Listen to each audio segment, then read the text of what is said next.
नमस्कार, मैं डॉक्टर सुनीता। आपका मेरे चैनल में स्वागत है। तो आज हम बात करेंगे, आपने कई लोगों को कहते हुए सुना होगा कि इसकी तो वात बढ़ गई है, इसको गठिया बाय हो गई है, इसके पेट में गोला हो रहा है या मेरे पेट में वात का गोला हो रहा है। तो ये वात क्या है? वात है, आयुर्वेद में बताया गया, वात है वायु जो सर्वत्र हर जगह रहती है।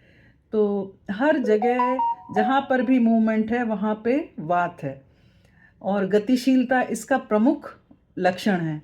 ये क्या, इसके गुण क्या होते हैं? ये तो हल्कापन महसूस कराती है, रूखापन शरीर में इस वायु की वजह से, वात की वजह से होता है, और शरीर में शीतलता प्रदान करती है। जो हम श्वास प्रश्वास लेते हैं, जो हमारे अंदर ब्लड सर्कुलेट हो रहा है वो सब, और जो डाइजेशन हो रहा है वो सब वायु के ही कारण होता है।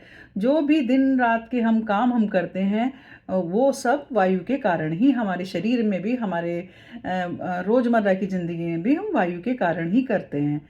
तो शरीर में अगर वात का असंतुलन हो जाता है, डिसबैलेंस हो जाता है, तो हमारे शरीर में रूखापन हो जाता है। जहाँ पे भी वायु रुक जाएगी वहाँ पे दर्द पैदा करेगी, और जहाँ पर चलेगी नहीं वहाँ पर भी दर्द, मतलब मूवमेंट अगर उसका जहाँ रुक गया वहीं पे हमें दर्द महसूस होगा।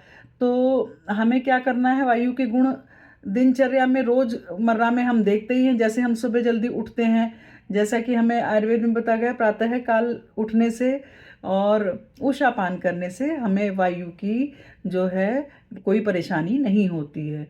तो जो गतिशीलता मुख्य इसका उद्देश्य है, या चलने का ही एक काम वायु का है, और शरीर में रूखापन करती है। तो इसमें हमें स्निग्धता लाने के लिए, हमें वायु अगर हमारी बढ़ गई है तो हमें कैसे पदार्थ खाने हैं जो कि स्निग्धता लाएं और रूखापन ना करें।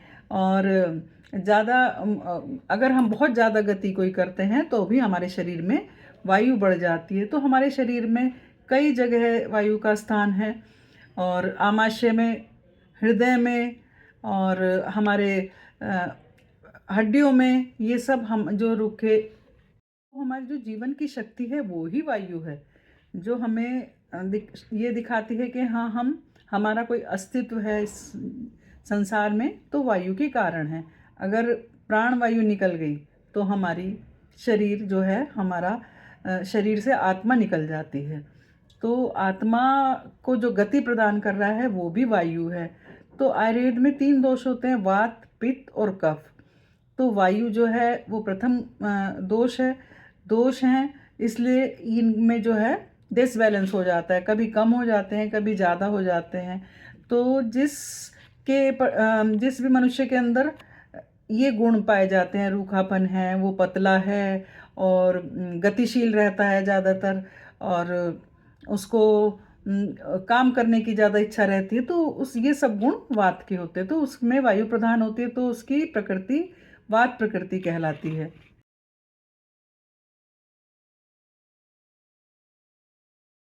तो शरीर में जो तीनों दोषों को, जो वात ही पित्त और कफ को गति देती है। तो जैसे कि श्लोक भी बताया गया है आयुर्वेद में, पित्त पंगु कफ पंगु पंगु अमलघातवः वायु न यत्र नियंते तच्च गति मेघवत। तो जहाँ पर वायु नहीं होती है वहाँ पर पित्त और कफ भी पंगु, मतलब नहीं मूवमेंट कर पाते। तो वायु का महत्व हमारे जीवन में बहुत है, और इसका कहाँ कहाँ पे स्थान है, कहाँ कहाँ पे इसका क्या काम है, इसके बारे में मैं आपको विस्तृत से जानकारी दूंगी।